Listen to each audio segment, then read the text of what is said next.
The sinking of the RMS Titanic remains one of the most haunting and significant tragedies in human history. More than just the story of a shipwreck, it is a tale of human ambition, technological pride, and the sobering limits of man against nature. The Titanic, at the time of her maiden voyage in April 1912, was considered the largest and most luxurious ocean liner ever built.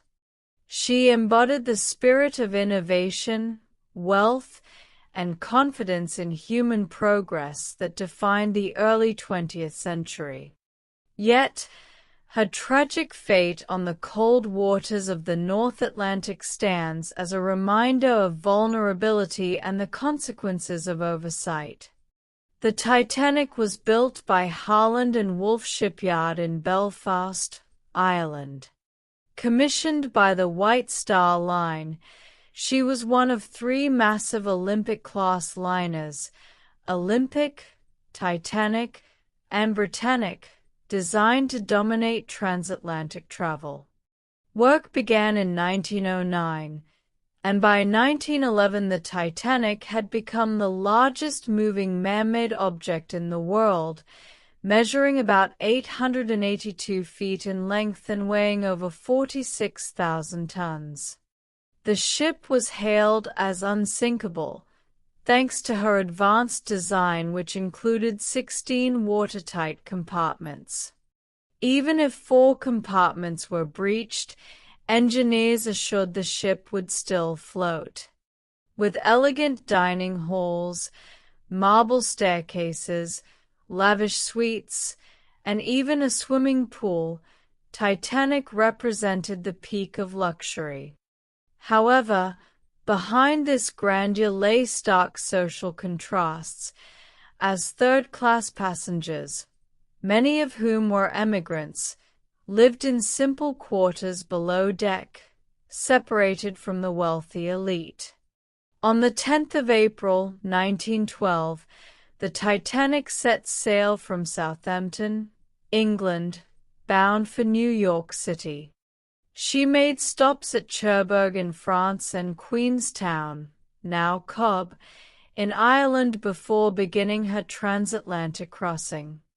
Aboard the Titanic were approximately 2,224 passengers and crew, including some of the wealthiest figures of the era, such as John Jacob Astor IV and Isidor Straus, alongside working-class families seeking better lives in America. Excitement filled the voyage, as many passengers trusted the belief that Titanic was invincible. The weather was calm, and the sea appeared harmless, yet warnings of icebergs from other ships went largely unheeded. On the night of the 14th of April, 1912, Titanic steamed through the icy North Atlantic at nearly full speed. At 11:40 p.m., lookouts spotted an iceberg directly ahead. Despite attempts to steer away, the iceberg struck the starboard side of the ship, ripping open several compartments below the waterline. Water rushed in, overwhelming the ship's safety design. Captain Edward J. Smith and his officers quickly realized the gravity of the situation. Titanic was doomed. Although the ship carried lifeboats, there were only enough for about half the people on board, 1,178 places for more than 2,200 souls. Worse, many lifeboats were launched half-empty due to confusion and disbelief among passengers.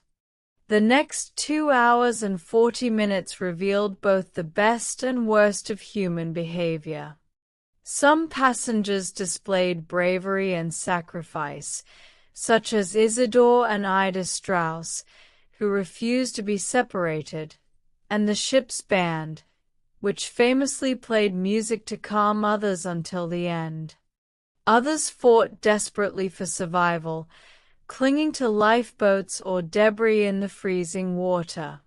By 2:20 a.m. on the 15th of April, the Titanic broke apart and sank beneath the waves.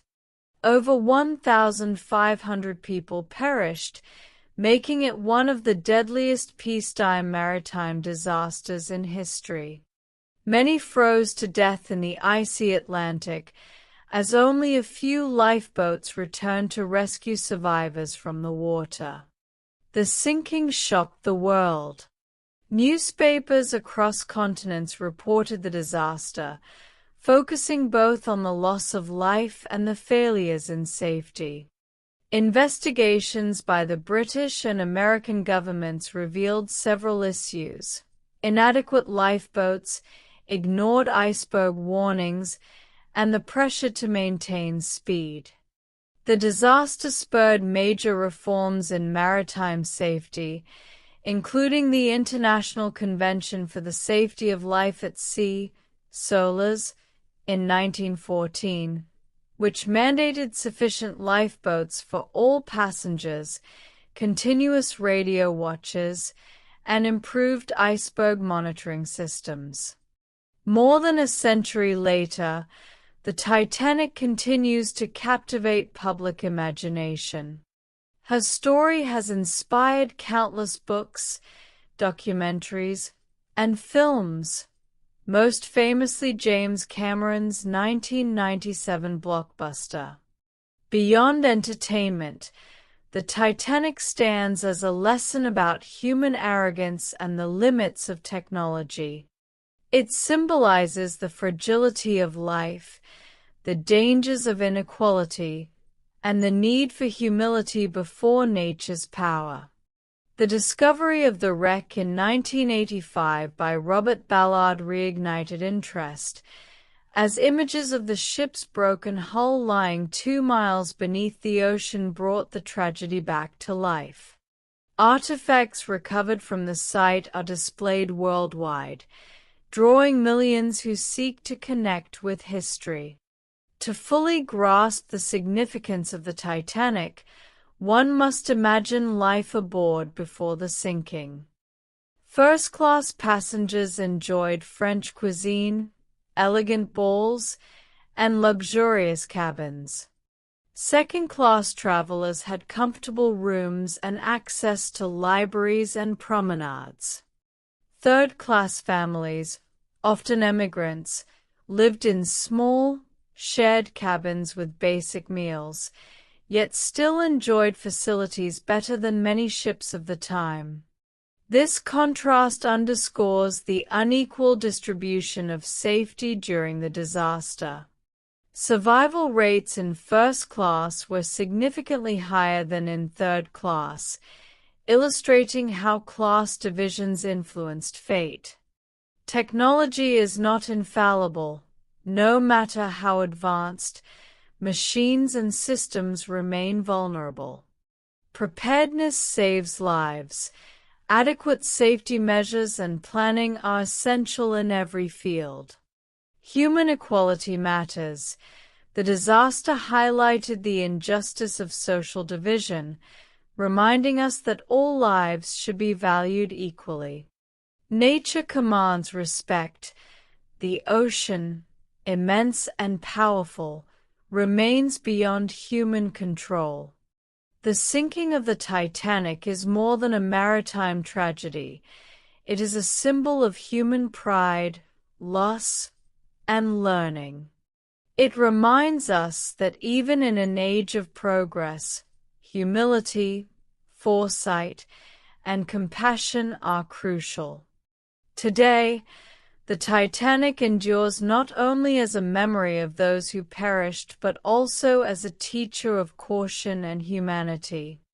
It is a story that transcends generations, an echo of voices silenced by the sea, urging us never to repeat the mistakes of the past.